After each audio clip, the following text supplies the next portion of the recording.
Hello, everyone, and thank you so much for joining us for another edition of Reporter's Notebook. For those of you who've never watched Reporter's Notebook before, it's one of my favorite little segments we get to do sort of towards the end of our day, where we get to pull in some of our coworkers in here to the digital studio and kind of break down what it's like to work in a newsroom here at WNCT and dive a little deeper into those stories that we cover for you guys each and every day. So today I'm joined in the studio by Mr. Aaron Deane. Hey, hello. guys. Hello. Thanks for having me back, Emily. Of course, always love having you on here. It's a very rare occasion because we have different shifts throughout the day, so I get to catch you in the morning. So awesome to have you on here today. So thank you.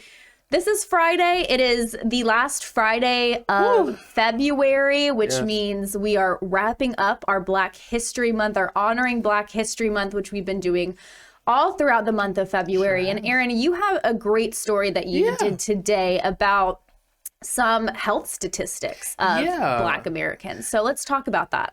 So, a lot of times during Black History Month, we really, like you said, we talk about the history makers. But I think it's also important that we talk about cultural things and even, health things that affect the African-American community. And one thing that we talked about this morning, the story that I did this morning, was how the correlation between African Americans and organ donors here in North Carolina. And I guess if you want me to, I can just kind of start off by spitting off some facts for you guys. I have my handy dandy sheets here. Y'all know how I do. But kind of a shocking number right off the bat. In North Carolina, 49% of people on the state's organ wait list are African American.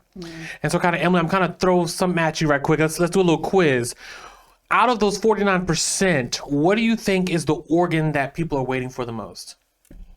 I already know the answer, but I am going to say kidney, because I do know that statistically a lot of people do, kidney donors is a long list. Yeah, she's right. Most of them are awaiting new kidneys due to medical issues. Now, reason for African Americans, it's their kidney, is because there's a lot of different morbidities that the African American community faces when it comes to high blood pressure, diabetes, and just other obesity, and those things can lead to problems with your kidney and kidney failure too. So the Carolina Donor Services here in North Carolina, and specifically right here in Eastern North Carolina, are not necessarily, they don't have like a campaign going or anything, but they're just trying to continue the message to different groups of people that, hey, you can give the gift of life. And something really, really interesting that I did not know until I did this story is that although we know that organ donations and transplantations can take place between any race, gender, or whatever, but these transplants have a higher likelihood of success when they come from someone of the same racial or ethnic background. Did not know that. So, it's really important, just because here in our state and nationally, I think nationally it's like 20-something% of African Americans are organ donors, that, we as Black people, those of you who are watching, get signed up, give the gift of life when you move on.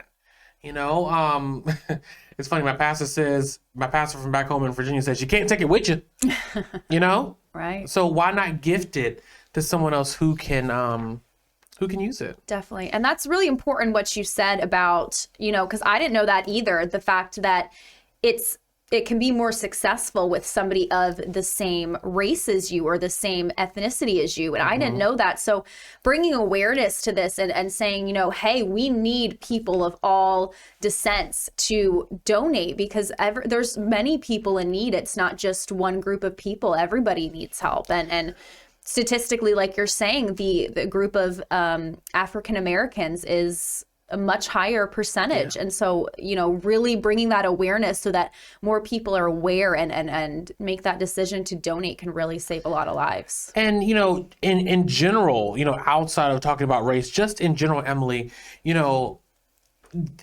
organ donation advocates, have put out a lot of studies and statistics, but a really interesting one that I found interesting was that just one donor can save up to 8 lives. Wow. when it comes to just organ donation, okay? Break that down. That same person can also help an additional 75 people when it comes to tissue donation. And then that same person can also help 2 people gain sight Wow. or correct sight issues with eye donations. And, kind of a personal moment, my late father, he was an organ donor. And when he passed, I think I knew he was an organ donor, but it kind of caught me by surprise when the funeral home said it. But of course, when death, everything's a surprise. But when they told me everything that they were able to donate for dozens of people, Wow. it was just kind of like, wow.